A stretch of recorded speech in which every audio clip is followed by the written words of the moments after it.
13 September 2022, Azerbaijan menyerang tentara perbatasan Armenia di wilayah Nagorno-Karabakh. 150 tentara dua belah pihak saat itu jadi korban. Hingga saat ini kedua belah pihak masih saling serang.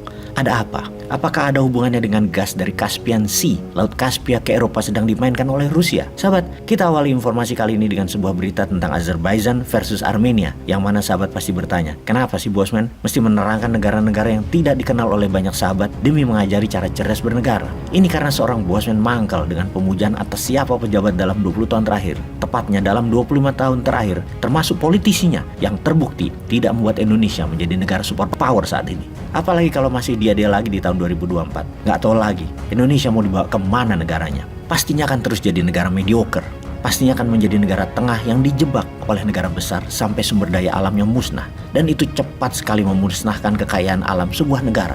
Cadangan nikel Indonesia dalam 6 tahun terakhir sudah dikeduk cepat sekali, yang membuat Tiongkok jadi negara terbesar cadangan nikelnya sekarang di dunia. Nikel proses tentunya, bukan nikel alam. Kasih satu periode lagi, musnah sudah cadangan nikel Indonesia itu, dan tetap saja utang Indonesia 6.700 triliun tidak lunas. Jadi siapa yang diuntungkan dengan disedotnya sumber daya alam nikel tersebut? Ada yang bisa jawab? Jadi kalau kita hanya melihat negara itu hanya Indonesia, hanya politik yang ada sekarang ini, hanya melihat dia saja di media, maka dipastikan kacamata kuda yang rakyat miliki tidak bisa melihat apa-apa lagi selain mereka. Video narasi Bosman itu mengajarkan, menginformasikan hal di luar Indonesia agar sahabat jadi cemburu untuk memiliki pemimpin seperti apa Indonesia terbaiknya pilihannya nanti, agar jadi marah dan merubah pandangan dan sikap diri untuk menjadi maju dan ambil alih kendali negara oleh kalian para generasi muda ini. Capek sama yang tua-tua, bahkan Bosman ini nggak usah dipakai, pakai idenya saja, itu juga kalau dibutuhkan. Intinya harus berubah. Jadi sekarang kita jelaskan tentang Nagorno-Karabakh. Sebagai kacamata Indonesia belajar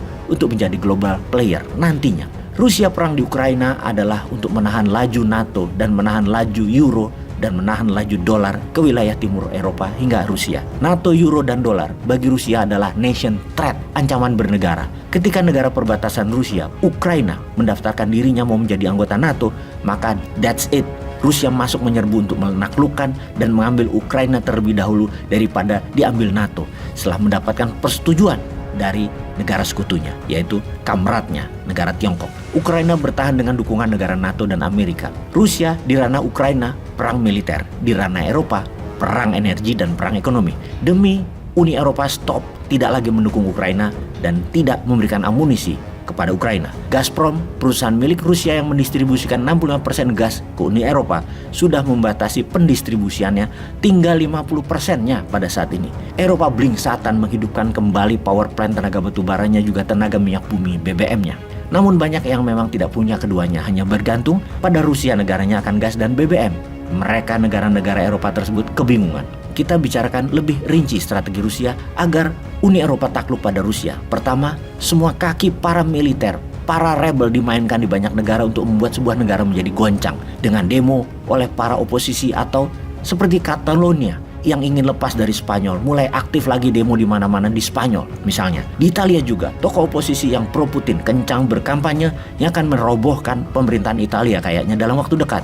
Matteo Salvini, juga Giorgia Meloni terus kencang, dia adalah oposisi dan mulai menunjukkan keberhasilannya, yaitu Italia melepas sanksi ke Rusia, menantang NATO demi gas Rusia di musim dingin ini masuk ke Italia. Uni Eropa terbelah opininya sekarang.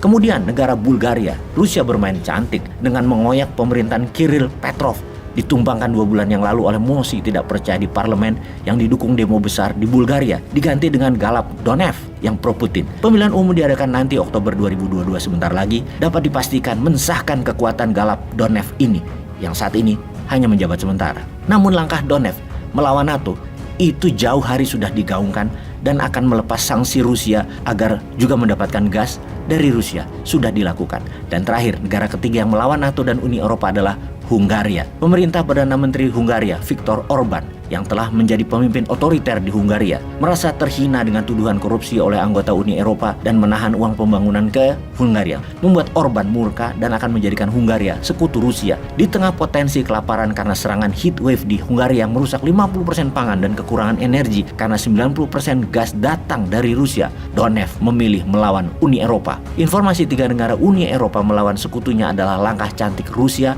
berperang melawan hegemoni Barat. Dan langkah catur yang menarik berikutnya adalah Rusia, Nagorno Karabakh. Azerbaijan yang 97% penduduknya muslim adalah dikawal ketat Turki, sementara Armenia yang Kristen Ortodok sama dengan Rusia dikawal Rusia. Tentara Rusia di dua negara ini lebih dari 5.000 personel sebagai pengawal perdamaian, dan kedua negara ini dilewati oleh pipa gas dari negara Asia Tengah, dari Kazakhstan, Turkmenistan, dan Uzbekistan, di mana gasnya saat ini dengan gejolak perang Azerbaijan-Armenia akan mengganggu gas negara-negara Eropa yang pipanya melalui dasar seabed Laut Hitam. Kita lihat saja nanti nih strategi Rusia. Kedua bekas negara Uni Soviet itu diapit oleh Turki, Georgia, Rusia, dan Iran. Memang bukan wilayah strategis Eropa, namun buat Eropa ketar-ketir juga kalau perang berkepanjangan. Sahabat, semoga ke depan kita mendapatkan pemimpin kelas dunia ya. Dengan informasi seperti ini, setidaknya kita mikir milih mana nantinya.